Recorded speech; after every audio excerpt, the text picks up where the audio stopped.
Bismillahirrahmanirrahim. Umar bin Khattab radhiyallahu anhu pernah berkata, "Amilun nasa bima yudhiruna lakum." Perlakukanlah manusia sebagaimana yang mereka tampakkan kepada kalian. Wallahi tawalla ma fi sudurihim, dan Allah lah yang akan mengurusi apa yang ada di dalam dada mereka, itu niat hati mereka. Teman-teman, ini adalah konsep Islam yang sangat agung yang terkait interaksi sosial atau manajemen hati. Kita tidak diperintahkan untuk mencari-cari kesalahan orang lain, ya.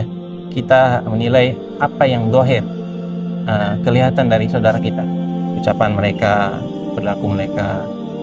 Jika mereka menunjukkan hal yang baik, kebaikan, kejujuran, maka kita wajib membalas dengan kebaikan.